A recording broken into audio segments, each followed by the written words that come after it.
सभा में उपस्थित सभी मित्रजनों के लिए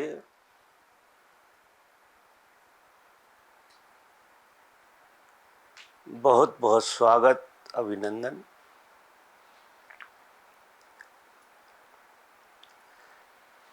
हम ऐसा तय किए हैं सब लोग,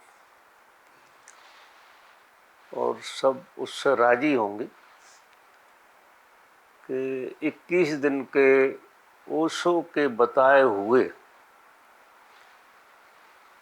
21 दिवसीय मौन ध्यान शिविर में हम लोग उतर रहे हैं कल से।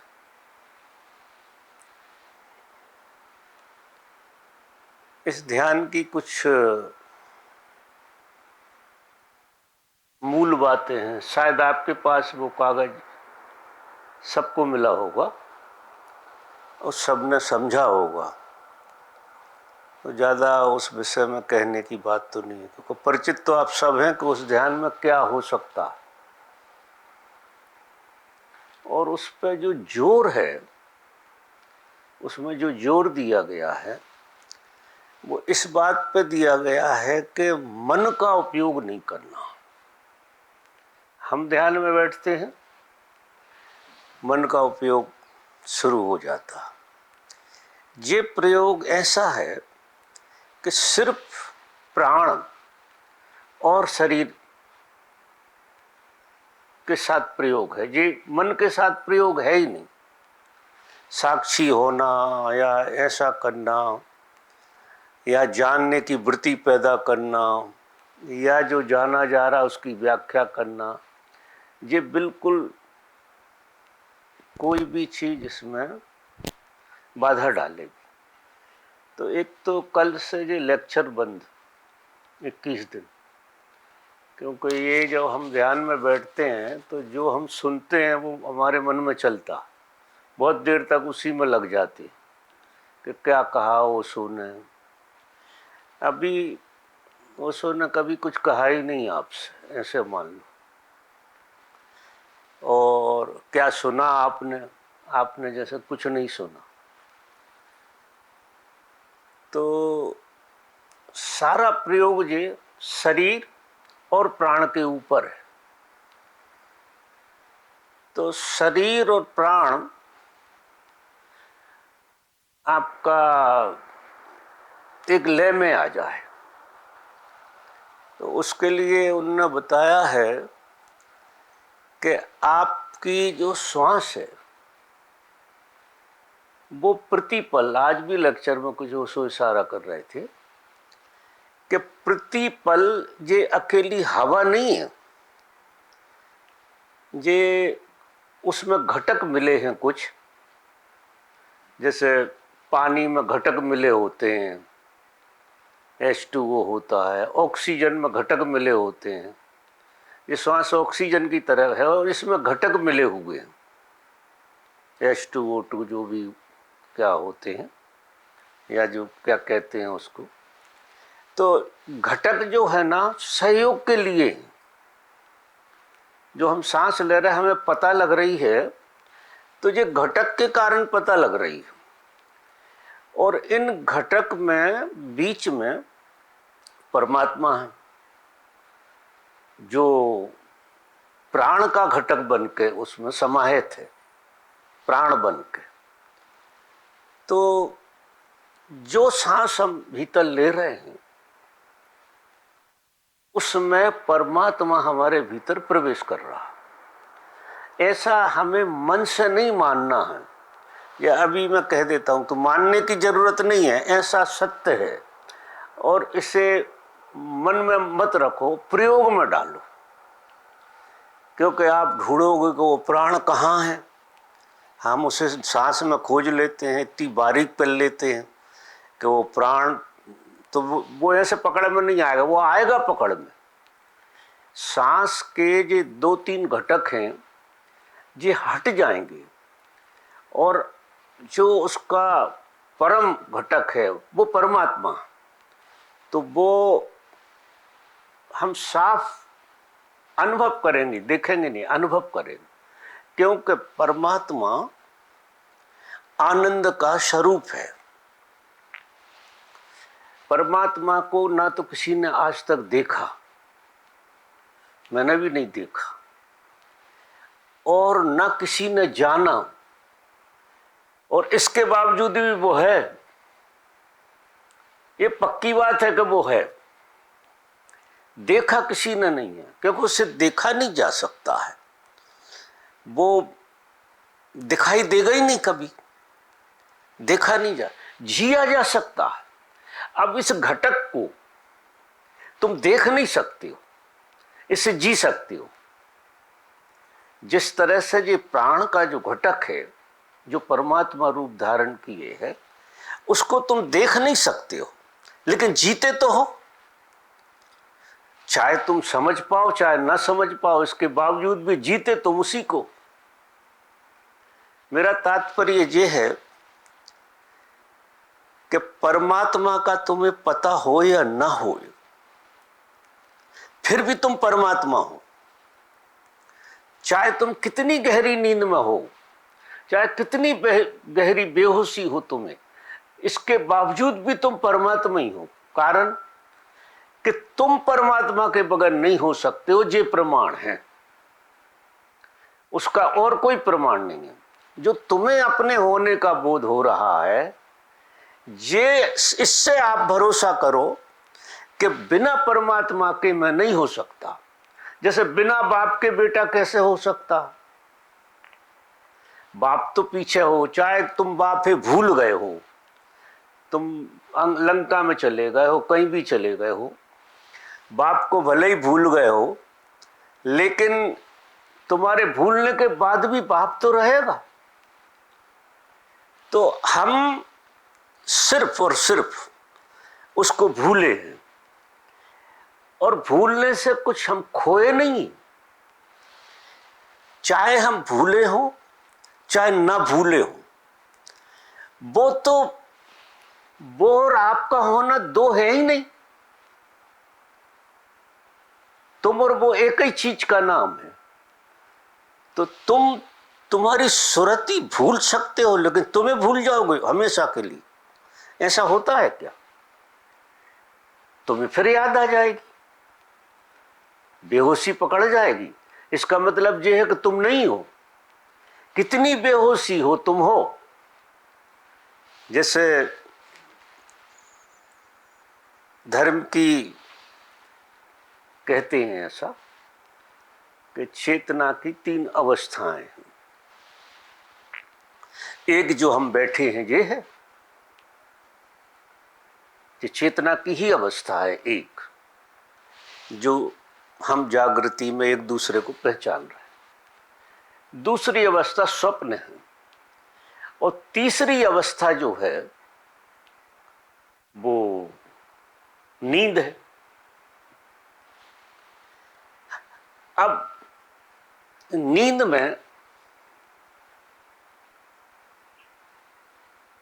तुम उतने ही होते हो जितने तुम जागरण में होते हो, क्योंकि तुम्हारे हुए बगैर ना तो जागरण हो सकता है न स्वप्न हो सकता है। अब तुम कहो कि तुम्हारे बगैर स्वप्न हो जाए, तो ऐसा हो सकता है? स्वप्न तुम पे हो रहा है तो कहीं तो तुम हो। नींद तुम पे हो रही है, कहीं तो तुम हो। नींद में भी हम उतने ही परमात्मा होते हैं जितने जागरण में होते हैं। ये भेद मन करता है, मन के भेद होते हैं। मन एक पर्टिकुलर चीज को कहता है, चित्त, कि ये जागरण है। अब चित्त के ऊपर ये पसार कर रहा है, और जो चीज चित्त के ऊपर पसार करती है वो चीज हमें वास्तविक लगती है। वास्तविक चीज नहीं है। वास्तविकता आती है जब तुम्हारे चित्त के ऊपर से गुजरती है कोई चीज, और वास्तविक चीज जो होती है वो तो परिवर्तित होती नहीं है, वो कभी परिवर्तनशील है ही नहीं जो वास्तविक है। तो जो परिवर्तनशीलता है जो हमारे चित्त पे से हो रही है, वो एक तरह का स्वप्न है।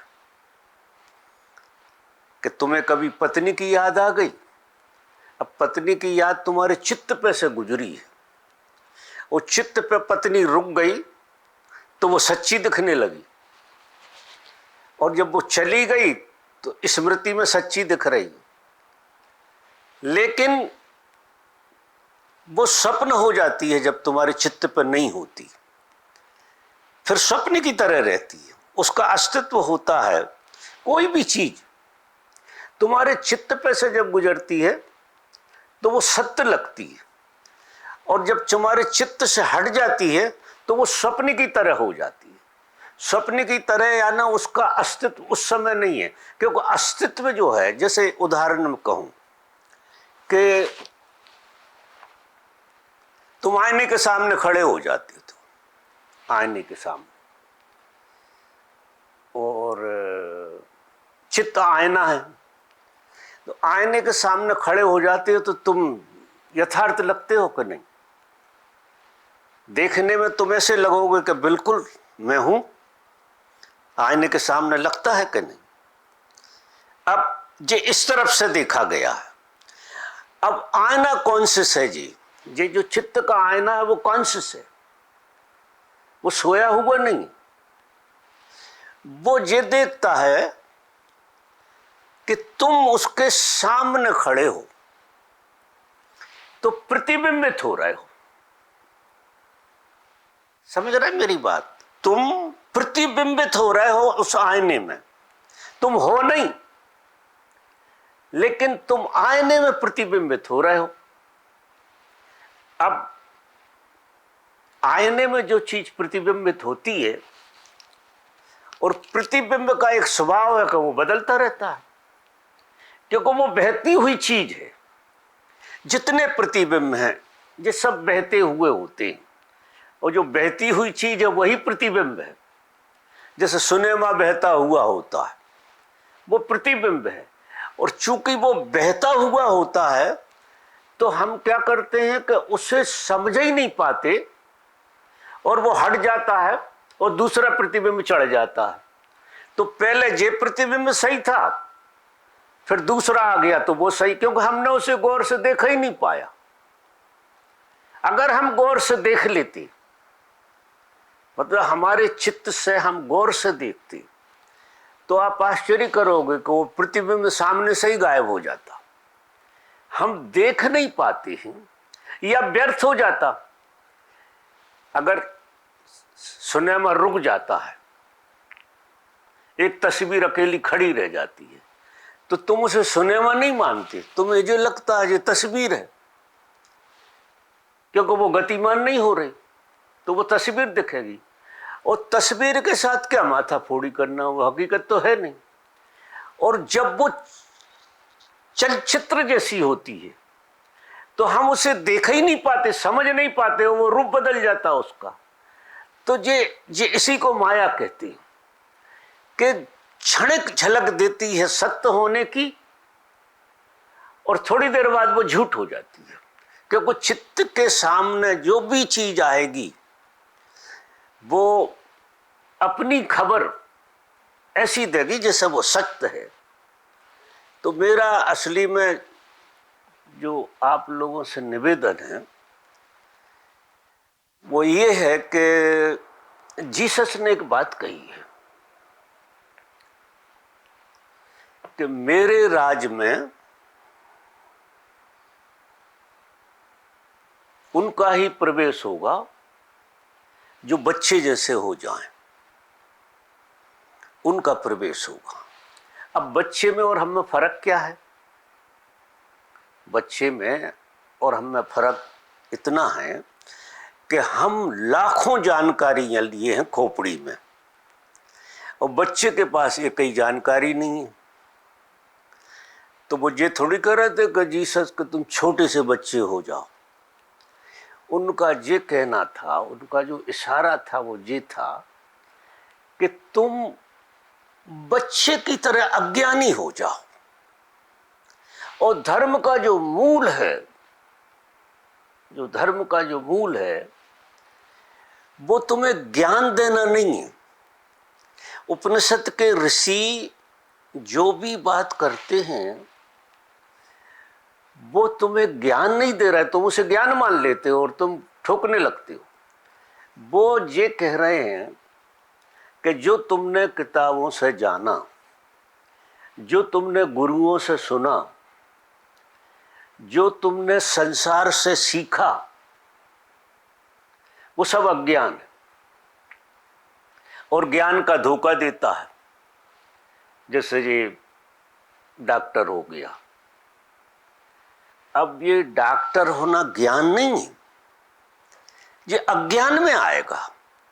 तो उपनिषद जो है ना, दो तरह की बात करते हैं, एक विद्या और एक अविद्या।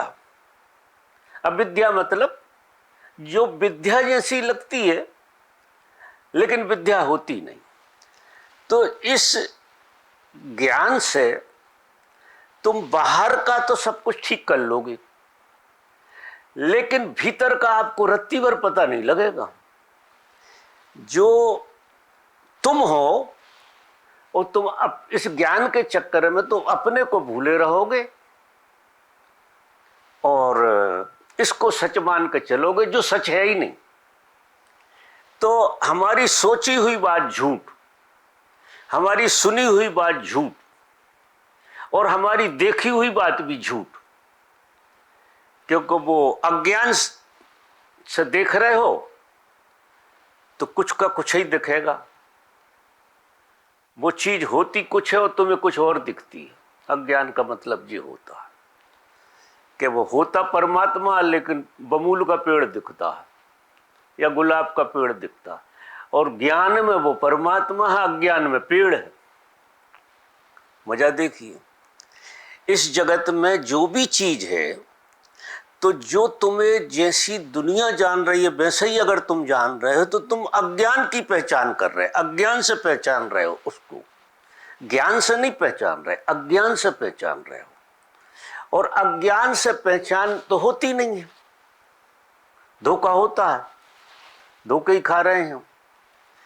तो अब कहने का मतलब जीसस क्या कहते हैं कि बच्चे जैसे हो जाओ। तो तुम्हें अपने ज्ञान को हाथ जोड़ लेना, लेकिन हाथ जोड़ने से अकेले काम नहीं चलेगा। तो भगवान ने ऐसी बहुत विधियां बनाई, उसमें से ये 21 दिन का जो प्रयोग है ये वो विधि है। तो वो कहते हैं कि मस्तिष्क का उपयोग नहीं करना है इस पूरे 21 दिन में। किताब पढ़ोगे तो अज्ञान इकट्ठा करोगे, बोलोगे तो अज्ञान इकट्ठा करोगे, क्योंकि यहाँ इस संसार में सिवा अज्ञान इकट्ठा करने के और कोई धंधा हो ही नहीं रहा है, कोई उपाय नहीं है। और अज्ञान जो है ना, ज्ञान को जान नहीं सकता है, कोई उपाय नहीं है। तो उनने विधि, शिव और पार्वती के बीच में जो विज्ञान भैरव तंत्र में 108 विधि है, उसमें बातचीत नहीं है, सिर्फ विधि की बात है कि पार्वती अगर मनुष्य ऐसे से ऐसा कर ले तो वो उसे बात समझ में आ जाएगी। वो ये कहते ही नहीं है कि तुम्हें ज्ञान का उपयोग करना, जो तुम्हारा ज्ञान है तुम ज्ञानी हो जाओ, ऐसी बात नहीं करती। वो कहते हैं कि ये विधि है और इस विधि को जिस तरह से अगर ढंग से तुमने प्रयोग में लाए तो ये क्या करेगी, तुम्हारे ज्ञान को निपटा देगी जो अज्ञान बना बैठा है। हर विधि उनकी 108 विधियों में हर विधि अज्ञान को मिटाने के लिए। ज्ञान का क्या है, मैं आपसे निवेदन करूं, ज्ञान और परमात्मा एक ही चीज है, दो नहीं। ज्ञान तुम्हें गर्भ में मिला है, क्योंकि तुम में गर्भ में परमात्मा समाया, जैसे ही तुम गर्भ में आए तो परमात्मा उसमें लिपट गया, जिसे हम आत्मा कहते हैं। परमात्मा ही, आत्मा और परमात्मा में भेद सिर्फ इतना ही है कि वो जो देह बनती है उस देह में वो समा जाता है, और उस देह में समाने की जो प्रक्रिया है उसको हम कहते हैं आत्मा। और जब तक वो देह में नहीं समाया था तो वो था परमात्मा। चीज एक ही है, आत्मा और परमात्मा एक ही चीज है। तो जो परमात्मा है ज्ञान स्वरूप है, पूर्ण ज्ञान स्वरूप है परमात्मा। परमात्मा कोई अज्ञान का नाम थोड़ी, वो ज्ञान का नाम है। और यहां सब कुछ अज्ञान का नाम है, और इसने, अहंकार ने इसे भी परमात्मा मान लिया है, क्योंकि ज्ञान ही परमात्मा है। तो यहां चल रहा खेल कि जितने बड़े ज्ञानी हो जाओ, यहाँ डॉक्टर हो जाओ, इंजीनियर हो जाओ, मास्टर हो जाओ, उतने ही ज्यादा आप यहां सफल होगे। अब ये पूरा का पूरा स्वप्न का खेल है, पूरा का पूरा अज्ञान में से अज्ञान, अज्ञान में से अज्ञान निकलता। जैसे ज्ञान में से ज्ञान निकलता, पूर्ण से पूर्ण निकलता, ऐसे ही ये अज्ञान से अज्ञान निकलता रहता, ये खेल चलता। तो जो तुम जानते हो, अब एक अज्ञान तो ये संसार का है, और एक अज्ञान भीतर भी है। जब तुम आंख बंद करके बैठते हो तो तुमने जन्मों जन्मों से जो भी ज्ञान के बारे में बातें सुनी वो तुम्हारे खोपड़ा में घूमती रहती हैं, और वो आकार ले लेती हैं जिसे तुम अनुभव कहती हो। तो जितने तरह के भी तुम्हें भीतर अनुभव हुए वे भी सब अज्ञान के। ज्ञान का तो कोई अनुभव हो ही नहीं सकता। ज्ञान अपने आप में एक पूर्णता का नाम है, उसका किसी तरह का अनुभव जहां तक, इसलिए अनुभव जिसको हो रहे हैं वे अज्ञान ने रूप बदला, बाना पहन लिया दूसरा। तो पहले वो संसार रूपी अज्ञान था, अब एक ज्ञान रूपी अज्ञान, उसका नाम ज्ञान रख लिया। और उसमें क्या होता है कि वो जो अनुभव होते हैं उसमें मन आत्मा में लीन हो जाता है। तो निश्चित ही वो है तो ज्ञान, जो हो रहा वो है तो ज्ञान, लेकिन चूंकि मन लीन होता है और मिटता नहीं है, तो जब लीन होता है तो लीन होकर जब वो वापस लौटता है तो वो तो जैसे ही वापस लौटा वो अज्ञानी हो गया। अब अज्ञानी ने ज्ञान को पी लिया। जब वो उसमें ले हो जाता है तो वो ज्ञान को पी लेता है, लेकिन जानता नहीं है, पी लेता। वो पीता है तो इतना मजा आता है, इतना मजा आता है कि ऐसा लगता है कि बात हो गई पूरी, मजे हुए। ये बड़ी मुश्किल से स्थिति बनती है, ये परम स्थिति है, ऐसा नहीं है साधारण स्थिति। लेकिन वो ज्ञान को उसने पिया है, और जैसे ही वो बाहर आएगा तो वो इस अज्ञान के साथ हो जाएगा। अब अज्ञान के साथ होएगा और उसे भीतर बड़ी कसक होगी, क्योंकि ज्ञान के अनुरूप जीवन नहीं हो रहा। अब बड़ी दुविधा है कि मैं जानता तो सब हूं, क्योंकि पी लिया था, और जीने में आ नहीं रहा। तो बड़ी पीड़ा होती है कि ये तो बड़ा उपद्रव हो गया, एक दोने जैसा हो जाता। हम फिर फंस जाते हैं, फिर हम प्रयास करते हैं, उसी में फिर डुबकी लगाते हैं, और फिर इधर आते हैं तो फिर फंस जाते हैं। ऐसे करते करते करते करते करते जो थक जाता है तो फिर वो उस डुबकी में डूब ही जाता है। वो डूबता जब है जब वो थोड़ा वजनदार हो जाता है, थोड़ा सा वजनदार हो जाता है मन। वजनदार कब होता है मन? कोई चीज वजनदार होती जब थक जाती है, इतना थक जाता है कि वो वजनदार हो जाता है कि अब मैं मरने ही तैयार हूं। ये ज्ञान को जान जान के तो मैंने बहुत देख लिया, अब मुझे लौटना नहीं है। अब डुबकी लगेगी तो आखिरी होगी, मैदान साफ होना चाहिए, तो वो अंदर प्रवेश कर जाए। अब अंदर जैसे ही प्रवेश करेगा तो होगा क्या, ज्ञान तो था ही, लेकिन अज्ञान मरने की जैसी तैयारी मन की होगी, अहंकार की होगी, वैसे ही उसका तथाकथित ज्ञान पूरा साफ हो जाएगा, पूरा अज्ञानी हो जाएगा। वो पहली बार उसे अज्ञानता का बोध होगा कि मैं कुछ नहीं जानता, मन को। और मन को एक बार जे लग जाए कि मैं कुछ नहीं जानता, मैं जहां खड़ा हूं वहीं खड़ा हूं, जैसा गोरख धंधे चल रहे हैं, तो वो मर जाएगा, उसकी मृत्यु हो जाएगी। मृत्यु हो जाएगी तो वहां जो भीतर की अवस्था है, वो अवस्था ज्ञान जे मन के पर्दे के कारण उघड़ नहीं रही थी। वो कैसे नहीं उघड़ रही थी? जैसे आप, सूर्य का प्रकाश हो रहा है और कमरे में बैठ के आप लाइट जलाए हैं, कमरा तुम्हारा अंधेरा है, चलो ठीक है, लेकिन कमरे में बैठ के तुम लाइट जलाए हो, तो उस लाइट के प्रकाश के कारण तुम्हें जो तथाकथित ज्ञान होता है, उसकी वजह से तुम्हें सूरज की ना जरूरत पड़ रही है और ना सूरज का तुम्हें दर्शन हो रहा। अब दैवयोग से क्या हो जाए, वो लाइट बुझ जाए। लाइट बुझेगी तो क्या करोगे तुम? दौड़ के बाहर आओगे, गुप्त अंधेरा हो गया कमरे में, दिन में ही 12 बजे, गुप्त अंधेरा, क्योंकि खिड़की दरवाजे नहीं थे उसमें।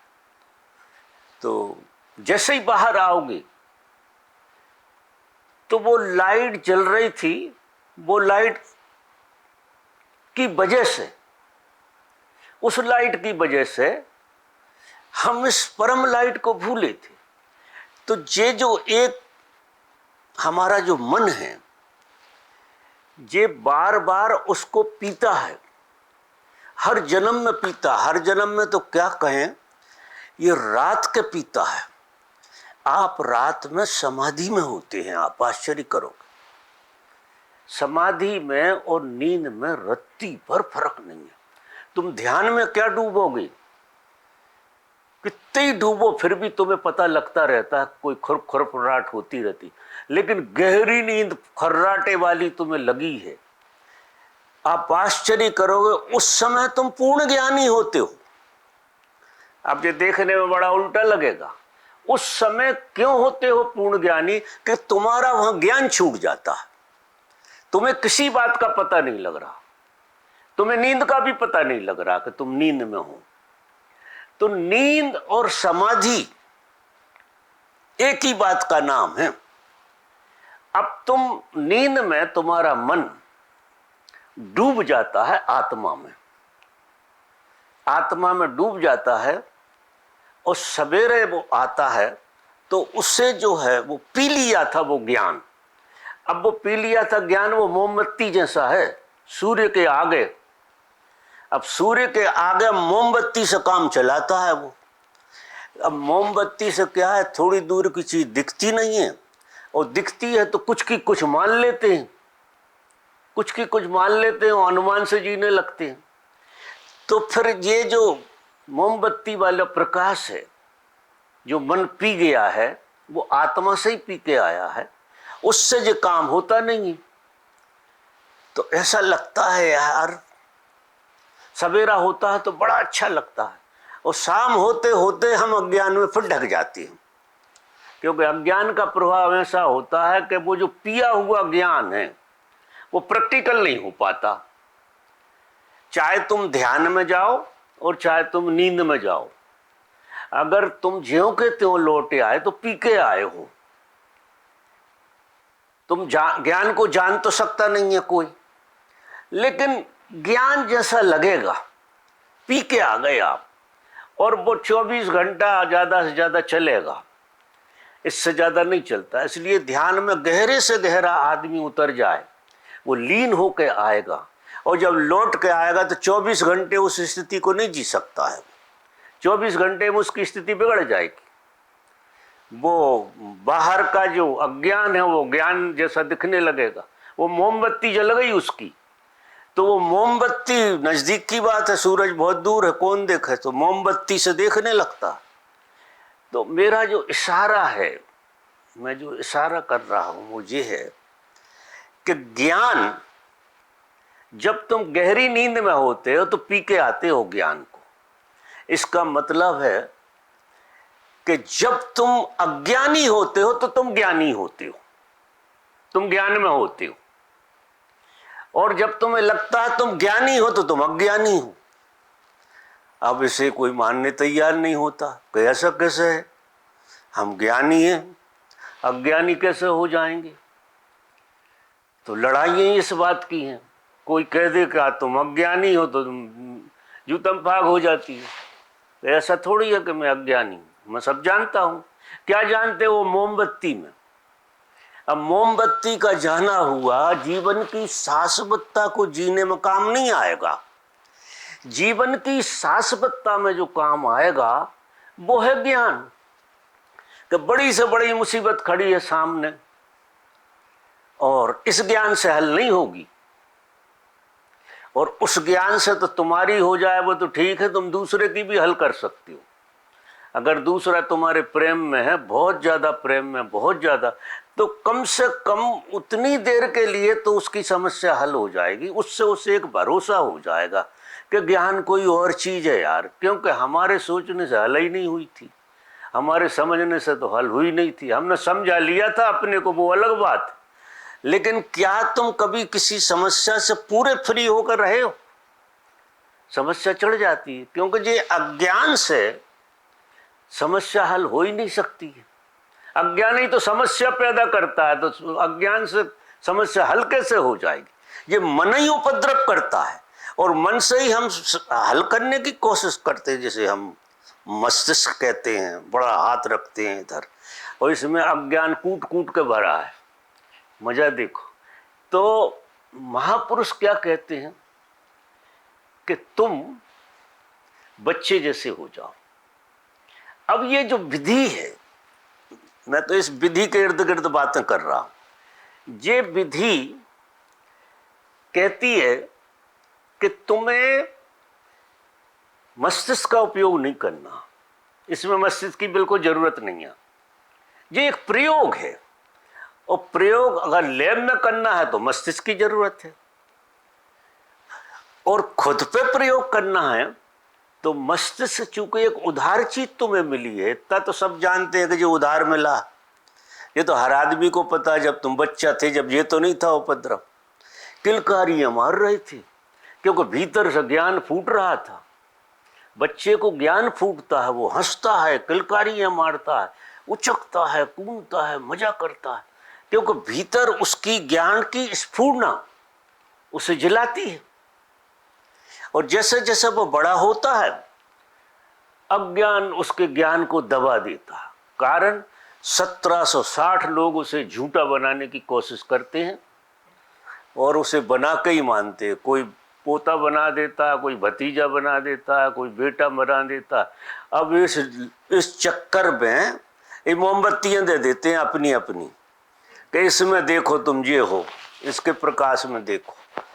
तो क्या प्रकाश है, तुम हमारे बेटे हो। वो उन्हें एक जरा सा चिंगारी दे दी कि तुम।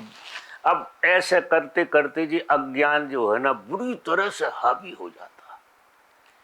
तो अब ये तो बर्तुल है, ज्ञान से अज्ञान और अज्ञान से छूट के फिर ज्ञान।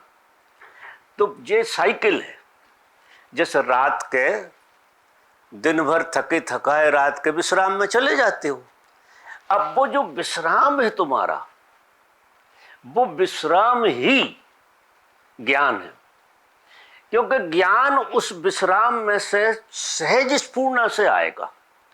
अगर तुम्हारा मन हट गया तो तुम में ज्ञान के करंट लगेंगे, ऐसे ऐसे निकलेगा जैसे कोई चीज उबल के निकल रही हो, ऐसे ज्ञान निकलेगा तुम्हारे भीतर से, और एकदम फुलझड़ी फूटेगी। और वो ज्ञान तुमने ना तो किताब में पढ़ा, ना किसी गुरु से सुना, वो ज्ञान तुम्हारे स्वभाव से आया, और इसका कोई अंत नहीं है।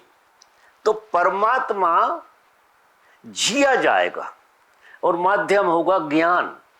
तो संतों ने परमात्मा को ज्ञान की उपाधि दी है कि वो सच्चा ज्ञान है। उसे देख नहीं सकते, उसे छू नहीं सकते। व्यर्थ का प्रयास मत करो परमात्मा देखने का। हाँ, उसे जी सकते हो, उसे जियोगे गजब। और वो ज्ञान जो है तुम्हें परमात्मा बना देगा, क्योंकि परमात्मा की आत्मा है ज्ञान। और ज्ञान जब तुम जियोगे तो तुम परमात्मा जैसे हो जाओगे। ऐसा लगेगा कि तुम परमात्मा हो गए। परमात्मा हो गए यानी आनंद में हो गए।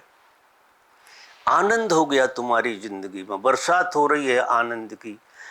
अब ये सारी बातों का सार जो है वो ये है कि ये जो विधि है, जो विधि कही है, इस पे एक चीज का ध्यान रखना है कि शरीर से ज्यादा प्राण का इसमें खेल है। क्योंकि प्राण जब मस्तिष्क को सक्रिय करता है तो बाहर के जगत को ऑपरेट करता है मस्तिष्क। और जब ज्ञान प्राण जो है तुम्हारा अंदर की तरफ पसार करता है तो इसको सुला देता है। रात के भी वही होता है। रात के अगर तुम नहीं होते तो सांस कैसे चल रही तुम्हारी? सांस चल रही है, इसका मतलब तुम जिंदा तो थे, तुम थे तो सही, नहीं सांस ऑपरेट कैसे हो रही थी? मस्तिष्क तो नहीं कर रहा था, उसको ऑपरेट जो है ना वो ज्ञान करता है। ज्ञान से ऑपरेट हो रही थी वो पूरी की पूरी। वो प्राण जो है ना, जो परम प्राण है, वो परमात्मा है, वो ऑपरेट कर रहा था उसके लिए। मस्तिष्क ऑपरेट नहीं कर रहा था। इसलिए लोग कोमा में चले जाते हैं फिर भी सांस चलती रहती है। इसका मतलब साफ है कि सांस का ब्रेन से कुछ लेना देना नहीं। आपने देखे होंगे 6-6 महीना लोग बाग साल भर कोमा में चले जाते हैं, उन्हें शरीर का बिल्कुल बोध नहीं होता, लेकिन सांस चलती रहती। तो जब भी प्राण कितनी ऊंची चीज है, कितनी ऊंची चीज है, इसको बिल्कुल पता नहीं होता बाहर के जगत का, और जे पूरे शरीर को संभाल कर रखता है प्राण। इसका मतलब है प्राण में परमात्मा का समायोजन है, और प्राण ही तुम्हें चला रहा, मस्तिष्क थोड़ी चला रहा। मस्तिष्क तो प्राण से चल जाता है। जब इसमें प्राण आते हैं तो ये सक्रिय हो जाता है। ये तो ऐसा है जैसे इन्वर्टर में प्लग लगा दो बिजली का तो इन्वर्टर चालू हो जाता है, बिजली जैसी भाषा बोलने लगता है और बिजली जैसे परिणाम भी देने लगता। पंखा चला लो, उससे कुछ चला लो, बड़ा इन्वर्टर लगा लो तो कुछ भी चला लो। क्योंकि ये जो मस्तिष्क है ये इन्वर्टर है, ये मूल में कुछ नहीं है। ये बिजली थोड़ी है कि इससे बिजली निकलेगी। अब वो प्राण के द्वारा हमेशा चार्ज होता रहता है, तो ये मानता है कि वाह मेरे से ही हो रहा सारा खेल, भूल जाता है। और जरा सी देर के लिए मस्तिष्क में प्राण न जा रहे हो तो घबरा जाएगा। जैसे इन्वर्टर से कुछ देर के लिए बिजली को हटा दो तो खड़खड़ खड़खड़ होने लगेगा, जितनी पी गया है उतनी चलेगी। और जैसे ही वो रिचार्ज कम हुआ, अब दिन भर में यही तो हो जाता है, कोई इसका रिचार्ज खत्म हो जाता है, इसमें जो चार्जिंग हुई थी वो बिगड़ गई तो धक्का खाकर नीचे गिर जाते हैं, सो जाते हैं। रात में प्राण इनको फिर चार्ज कर देता है, फिर प्लग लग जाता है इसमें, सवेरे जी ताजे हो जाते हैं, इन्वर्टर चालू। अब देखो ये कितनी झूठी चीज है, इसलिए मैं समझा रहा हूं कि कितनी झूठी चीज है, और इसको ही हम सच मानते हैं। कोई ये चल का ऐसे रही है, जरा ये तो अंदाज लगाओ। तो ये चल रही है वो ज्यादा मूल्यवान। अब बिजली मूल्यवान है कि इन्वर्टर मूल्यवान? चल तो बिजली से रही है ना, बिजली मूल है ऐसे मान लो। तो बिजली से जुड़ा है, चार्ज हो रहा है तो ऐसा लग रहा है कि वाह, तो फिर बड़े बुद्धिमान हो जाते हैं लोग। और ये पता ही नहीं है कि ये बुद्धि चल कैसे रही है।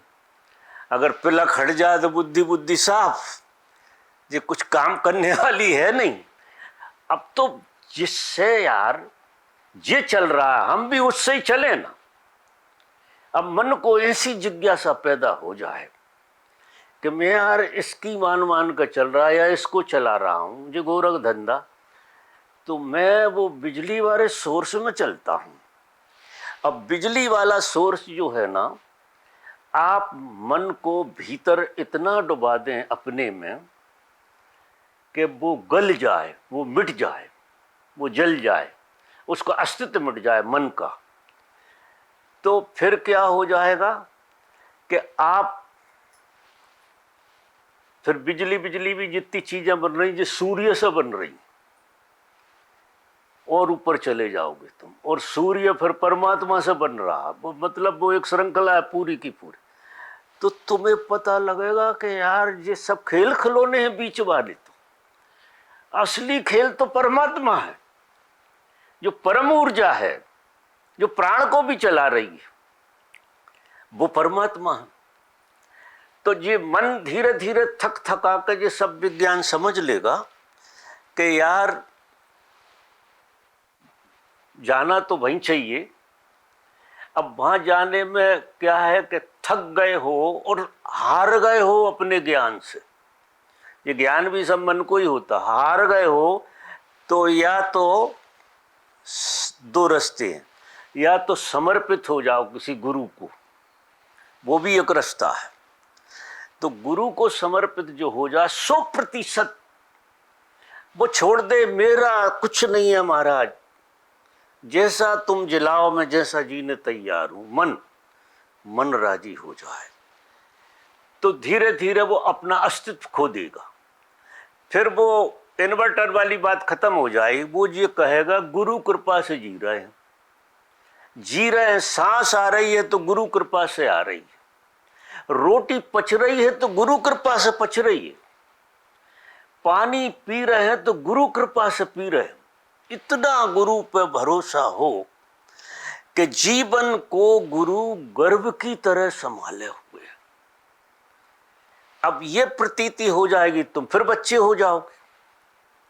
तुम क्या अपनी खोपड़ी लगाना बंद कर दोगे, हर चीज को गुरु कृपा मानोगे, तो तुम बच्चे हो जाओगे। तुम बिल्कुल अज्ञानी हो जाओगे अपनी तरफ से, क्योंकि मेरा कहां ज्ञान में आंजे, सब भ्रम था, निकल गया।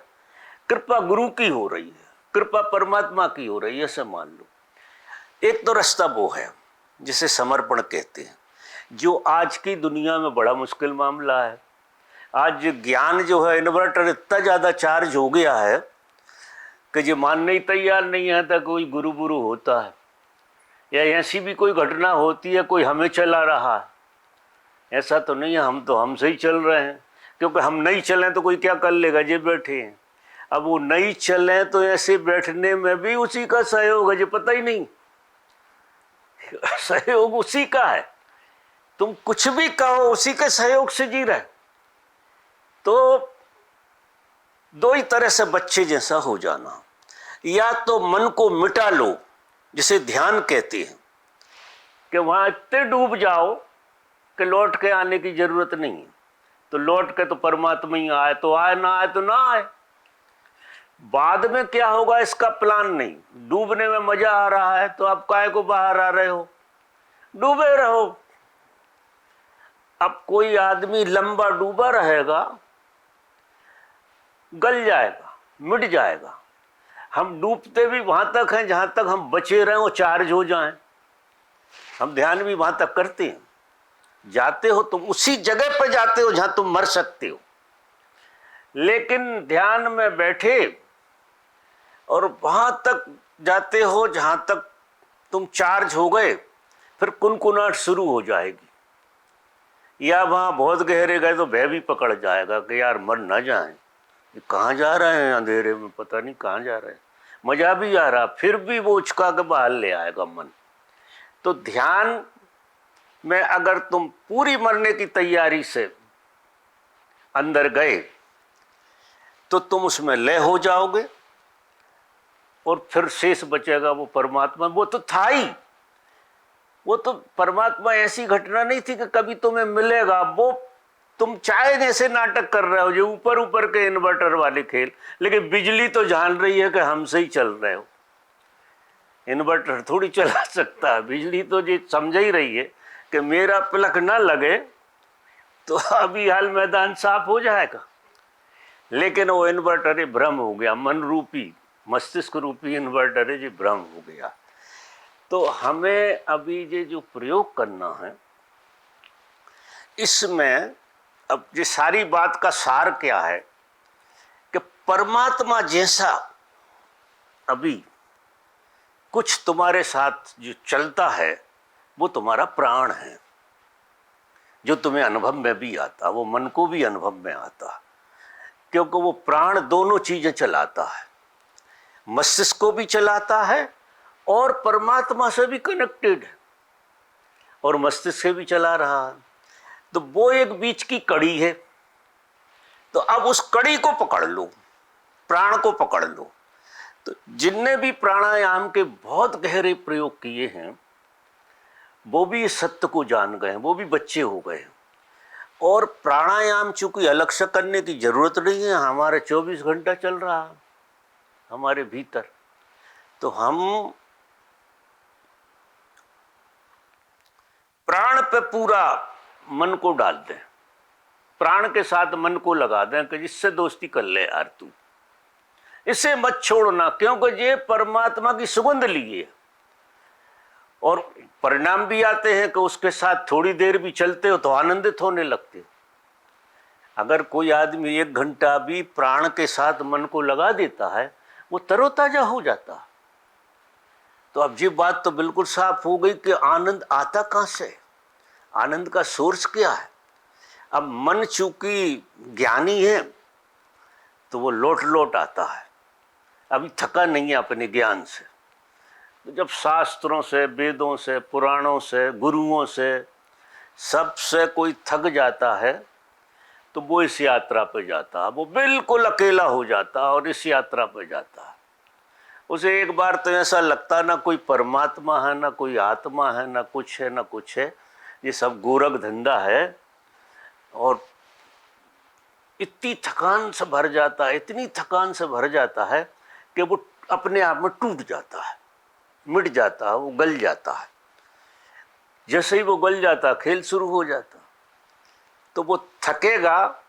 और ये सब जो वो सो कहते रहते हैं, ये मन को थकाने का आयोजन, सत्य तो एक शब्द नहीं बोलते, तुम आश्चर्य करोगे, हम भी नहीं बोल रहे। हमने इतनी बातों में सत्य के बारे में क्या कह दिया, कुछ भी नहीं कहा, वो वहीं खड़ी है समस्या। और 1 घंटे का लेक्चर हुआ जाता और वो बात वहीं खड़ी रही, क्योंकि शब्दों से कोई उपाय नहीं है। तो संत कहते हैं कि धर्म का जो उदय होता है वो चुप होने में होता है। आप चुप हो जाओ, बिल्कुल चुप हो जाओ। बाहर से चुप हो जाओगे तो मन को जो बोलने की आदत है वो टूटेगी, धीरे धीरे टूटेगी। तो इतने चुप हो जाओ, इतने चुप हो जाओ और ये कील ठोक लो जो गुरु कहते हैं, गुरु इशारे करते हैं कि तुम लाख कोशिश करो सत्य को जानने की, मन से, विधि से, किसी विधि से तुम्हें प्राप्त नहीं होगा। अगर तुम चुप हो जाओ तो चुप्पी में मन ज्यादा देर तक अपने अस्तित्व में जी नहीं सकता है, क्योंकि मन बोलने से जिंदा होता है, संपर्क से जिंदा रहता है। क्योंकि दूसरे से संपर्क जब बनता है उसका, तो वो ऐसी चीज है, अमर बेल है कि दूसरे से बोलता है, दूसरे से संबंध करता है, तो उसके प्रेजेंस से वो जिंदा रहता है। क्योंकि है तो झूठ, उसका अपना निजी तो अस्तित्व है नहीं, तो वो दूसरों से बात करेगा, दूसरों से संबंध बनाएगा, रिश्ते बनाएगा, नाते बनाएगा और उनको चूसेगा, उनका ध्यान। अब यहाँ परस्पर यही हो रहा है, एक दूसरे को चूस रहे हैं और उससे जिंदा हैं। तो अब ये मन को समझ में आ जाए कि जो गोरख धंधा कितने दिन चलेगा यार, मैं तो बहुत ही अपाज हूं, मेरे को मजे में आने के लिए किसी की जरूरत है, चाहे किसी की जरूरत हो। फिर ये मन का ही खेल है, क्योंकि वो मजे में नहीं है इसलिए किसी की जरूरत है। वो क्षणिक वो आनंद आ भी जाता है और बाद में फिर वहीं के वहीं खड़े हो, क्योंकि ओरिजिनली तो कोई और ही चीज हो रही। तो मन जब थक जाता है इन सब क्रियाकलापों से तो वो मर जाता है, मृत्यु हो जाती है उसकी। अच्छा, मन की मृत्यु एक झूठ है, क्योंकि मन था ही नहीं जब तुम पैदा हुए थे, तो तुम बिना मन के पैदा हुए थे। इसका मतलब जीवन से मन का क्या लेना देना है? जब तुम पैदा हुए थे तब मन बिल्कुल नहीं था, ज्ञान था, पूरा ज्ञान था तुम्हें। जब तुम पैदा हुए तो तुम ज्ञानी की तरह पैदा। जी अष्टावक्र की जो कहानी है मुझे बड़ी जचती है कि उन्हें गर्भ में ज्ञान पैदा हो गया। हर व्यक्ति को गर्भ में ही ज्ञान पैदा होगा। जब वो गर्भ में जाएगा तो गर्भ में वो ज्ञानी हो ही जाएगा। पैदा क्या होगा? जैसे ही तुम गर्भ में जाओगे ज्ञानी हो जाओगे, क्योंकि ज्ञान गर्भ में था ही पहले से ही। तो ज्ञान लेके तुम गर्भ में आए थे, तुम आश्चर्य करोगे।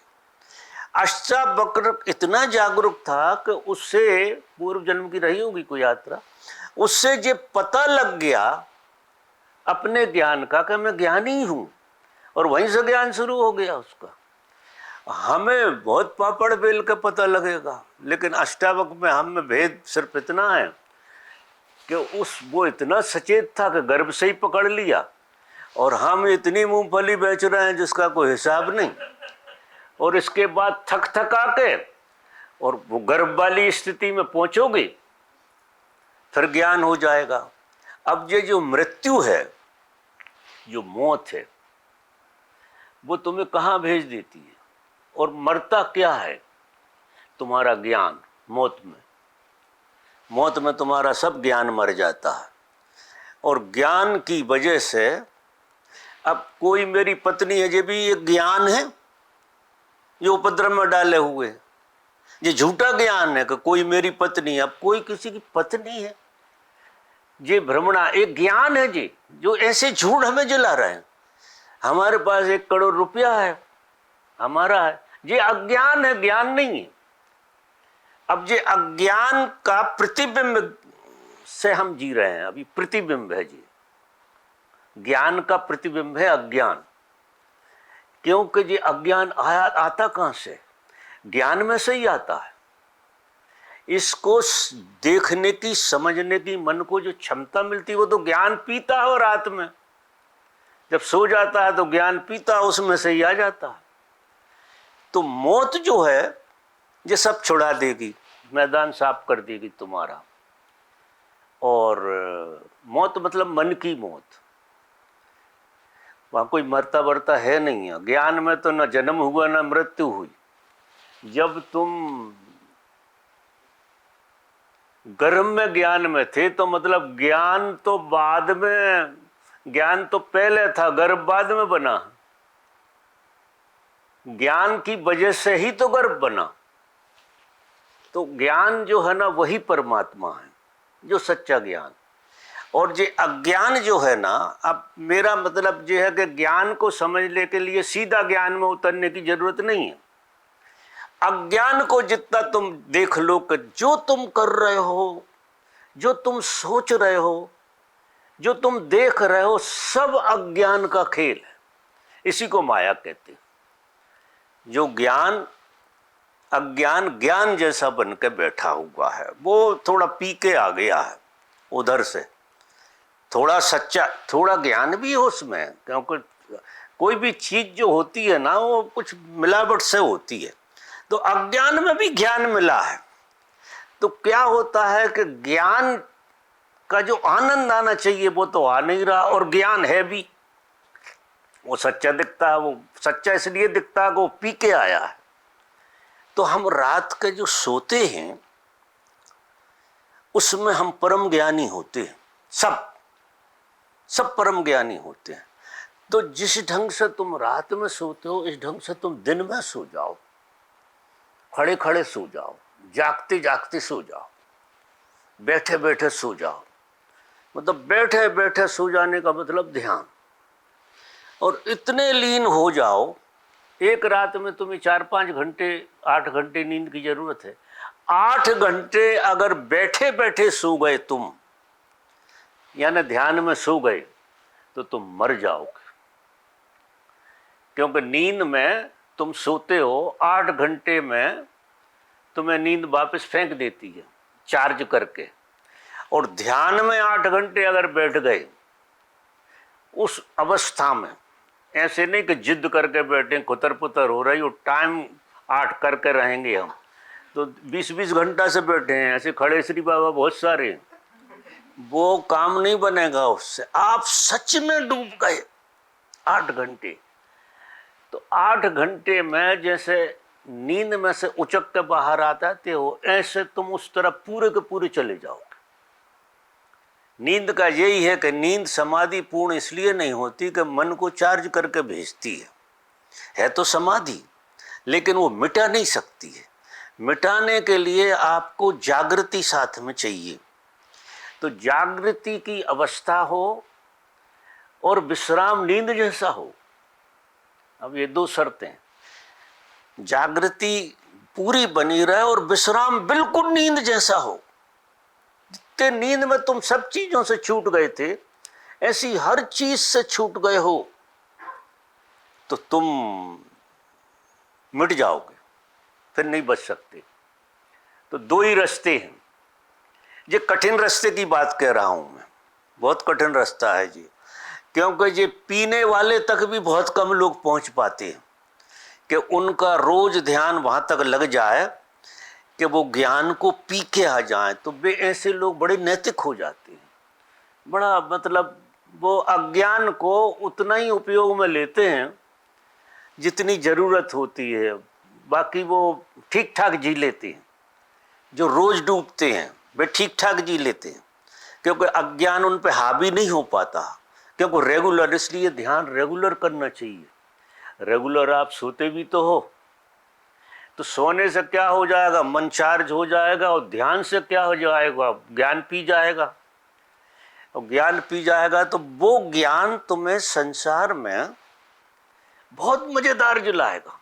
बहुत मजे से जीता है आदमी, लेकिन वो यहाँ होश बना के उसे जीना पड़ेगा। क्योंकि संसार में पिया हुआ ज्ञान, संसार में होश के साथ जीना पड़ेगा। नहीं, ये जो झूठ है ना, ये माया, ये उसे लपेट लेती है। तो जाग के जब हम जीते हैं तो हमें लपेट नहीं पाती। हमें दिखता है कि अब हावी हुई और हम ज्यादा होश में आए तो वो गायब हुई। तो इसके साथ होश प्लस विश्राम, होश हो और विश्राम नींद जैसा हो, उसका नाम है ध्यान। कि बिल्कुल नींद में जैसे आप मुर्दा जैसे हो गए थे, ऐसे मुर्दा जैसे शरीर से हो गए आप, और आप जागे हुए हैं पूरे विश्राम में। तो ये पूरा विज्ञान है। तो देखो 2 रास्ते हैं। अभी हम जिस प्रयोग को कर रहे हैं वो ये रास्ता है। तो जिनको सच में ज्ञान मिट के जानना है वो ये प्रयोग करें, बाकी ना करें। मैं अभी बता देता हूँ, नहीं उलझ जाएंगे। बाकी दूसरे लोग, मैंने दूसरा रास्ता बताया कि अगर उनकी बस की नहीं है तो गुरु शरणम गच्छामि, बुद्धम शरणम गच्छामि, संघम शरणम गच्छामि।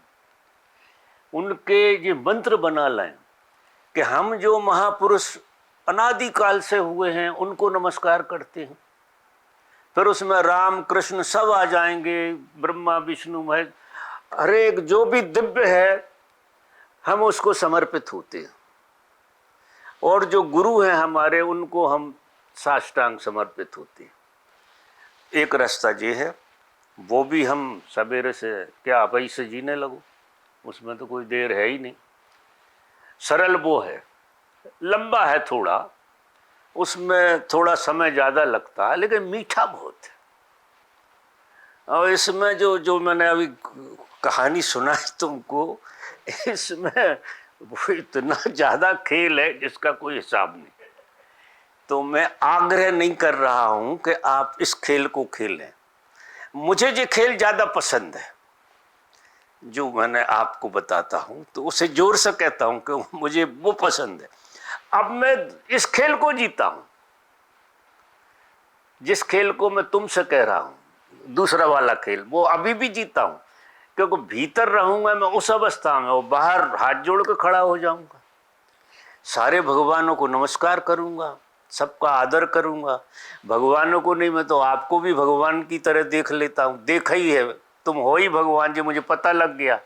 तो मैं आपको नमस्कार ऐसे ही करता हूं जैसे विष्णु भगवान को करते हैं, कि मुझे तुम में और विष्णु में रत्ती भर भेद नहीं है। वो भी माया से प्रेरित है, तुम भी माया से प्रेरित हो। तो वो सारा खेल मुझे तो आप लोगों में देवी देवता सब दिख जाते हैं, कहीं ढूंढने की जरूरत ही नहीं है, क्योंकि एक आदमी के अंदर सब कुछ समाया हुआ। वो ज्ञान में जब देखोगे तो पूरा ब्रह्मांड एक आदमी में समाया हुआ, कहीं ढूंढना नहीं है किसी देवता को नहीं। जिस पर नजर डालो वो जो देवता मानो वो ही हो जाए, ऐसा खेल है। तो समर्पण, इतना समर्पण, अस्तित्व के प्रति समर्पण। कोई गुरु का मतलब ये नहीं एक पर्टिकुलर व्यक्ति, पूरे अस्तित्व के प्रति आपका समर्पण आ जाए, पत्ते पत्ते के प्रति आपका समर्पण, क्योंकि जहां भी जीवन दिखाई दे रहा है, यह पक्का मानना परमात्मा की मौजूदगी प्रकट रूप में है, चींटी से लगा के हाथी तक। जहां भी जीवन का एहसास हो रहा हो, वो जीवन का एहसास परमात्मा के होने की खबर है। तुम आश्चर्य करो, तुम्हें जो जीवन का एहसास हो रहा है यही तो खबर है परमात्मा के होने की। और क्या खबर है? कहां ढूंढने जा रहे हो? ये खबर है कि वो है, और इस है पे जोर हो जाए कि वो है ही, उसके बगैर तो कुछ हो ही नहीं सकता। अगर मैं मेरा होना अनुभव कर रहा हूं तो उसकी मौजूदगी के कारण ये सारा जगत प्रकाशित दिख रहा है। तो ये अपने से प्रकाशित थोड़ी है, सूर्य से प्रकाशित है। तो तुम सब, वो समर्पण की बात है। तुम्हें उसमें परमात्मा नहीं होना है, लेकिन तुम्हारे लिए हर चीज परमात्मा हो जाएगी। तुम्हें नहीं होना, जब हर चीज हो जाएगी तो तुम भी हो जाओगे अपने आप। इसमें हर चीज बहुत देर में होगी, पहले तुम परमात्मा होगे, फिर धीरे धीरे देखोगे कि यार मैं काहे को गोरख धंधे में पड़ा था, प्रकट रूप से परमात्मा तो यहां था ही पहले से ही, ये समझ में क्यों नहीं आई। तो वो हंसता है ज्ञानी अपनी मूढ़ता पे कि जो मैंने देखा बाद में वो पहले भी मेरे सामने था, लेकिन पहले अज्ञान के कारण मैं कुछ और मानो। जो मैंने इसको देखा और समझा और जाना, ये परमात्मा ही था, और मैंने ऐसे पता नहीं क्या मान के इतने दिन उपद्रव में पड़ा रहा। तो वो हंसता है अपनी मूढ़ता पे। हमेशा ज्ञानी अपनी मूढ़ता पे बहुत हंसता है कि क्या मूढ़ता रही है इतने दिन, और मामला बिल्कुल सुलझा हुआ था। अगर सुलझा हुआ नहीं होता तो कभी सुलझा ही नहीं सकता था। तो मित्रों, जन्म से तुम परमात्मा हो, जन्म से। जैसा मेरा अनुभव है, मैंने देखा है, सच पूछो तो मेरा जन्म ही नहीं हुआ है, परमात्मा ही का जन्म होता है। इसलिए छोटे बच्चे में हम परमात्मा की झलक देख लेते हैं। बच्चा तो थोड़ा देर से बनता है, पहले तो परमात्मा की झलक दिखती है उसमें, क्योंकि जन्म से तुम परमात्मा हो। जन्म से बिगड़ गए हो थोड़े आगे आते आते, जैसे जैसे ज्ञानी हुए, ज्ञानी नहीं हुए, अज्ञानी हुए। अज्ञान का मतलब है परमात्मा को भूले और विभिन्नताओं के बोध में फंस गए कि ये चीज ऐसी है, ये चीज ऐसी है, खंडित देखने लगे। और अखंड का नाम परमात्मा, अखंड का देखने का नाम, अब हम लड़का और लड़की को अलग अलग देख रहे हैं, खंडों में देख रहे हैं। वह परमात्मा का आपको पता नहीं लगेगा। लड़का और लड़की बने का ऐसे हैं, उनके अंगों को हटा दो फिर कैसे बने? गहरे में देखो तो एक ऊर्जा है, और क्या है? वो एक्सरा मशीन में कोई अंग मंग नहीं दिखते हैं। एक्सरा मशीन पर खड़े हो जाओ, कोई ऐसी एक्सरा मशीन पर हो जाओगे आर पार कुछ नहीं, तो हड्डियां भी नहीं दिखेंगी। जब एक्सरा मशीन से देखते हो तो ये पता लगाना मुश्किल औरत है कि आदमी, बड़े से देखो तो, क्योंकि वो सब हड्डी दिखेगी और वहां कोई आकर्षण विकर्षण होने वाला नहीं। और फिर और बड़ी एक्सरा ज्ञान की मशीन तो इतनी बड़ी है कि आर पार देखती है। तो ये जो दिखाई दे रहा वो इतना बड़ा झूठ है जिसका कोई हिसाब नहीं। और इस झूठ की इतनी मान्यता और इसकी सजावट, इसी को हम सजा सजा कर रख रहे हैं, झूठ को। तो मेरा निवेदन ये है कि अगर कल के प्रयोग में आपको अपने में मिटना है तो ये कई का मौन शिविर तो सबको करना, मौन में तो दोनों को ही रहना। मौन तो मतलब परम औषधि है, मौन परम औषधि दोनों के लिए, ज्ञानी को भी और अज्ञानी को भी, दोनों के लिए। मतलब ज्ञान वाले रास्ते में या भक्ति वाले रास्ते, मौन होना, मौन होने की कला सीखो भाई, क्योंकि रास्ता बिना मौन के निकलेगा ही नहीं। मैं इतनी बातें कहूँ, रात दिन कहता रहूँ, तुम्हारा ये जो है ना सब खा जाएगा। ये कंप्यूटर, इसी को चार्ज कर रहे हो तुम, अभी मेरी बात नहीं सुन रहे, इसको चार्ज कर रहे हो, इसमें इतनी सूचनाएं और घुस गई जो मैंने कही। इसलिए मेरा बोलने का रत्ती भर मन नहीं होता, ना तो किसी से मिलने का होता। अब मिलूं तो कहूं क्या, क्योंकि जो कहूंगा वो तुम उसका झूठा अर्थ लगाओगे। मैं कुछ कहूंगा तुम कुछ समझोगे, तो मुझे बाद में जो लगता बोलने के बाद कि व्यर्थ ही बोले यार, अबे भी जो पूरा लेक्चर है से फालतू का लेक्चर दिया है, ऐसा लगेगा। सच्ची बात कह रहा हूं। इसलिए मेरा बोलने का बिल्कुल मन नहीं होता और मिलने का भी मन नहीं होता मेरा, क्योंकि मैं तुम्हें कुछ और देख रहा हूं, तुम मुझे कुछ और देख रहे हो। अब कम्युनिकेशन कैसे हो? बड़ा तालमेल बिठाने झूठा बनना पड़ता है तुम्हारे सामने।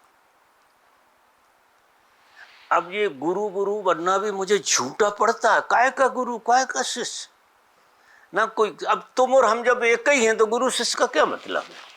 लेकिन तुमसे सुनना पड़ता है, तुम्हें जवाब देना पड़ता है। एक झूठ खड़ी होती गुरु की। अगर इस भ्रम में पड़ जाए कि हम गुरु हैं तो हम फंस गए,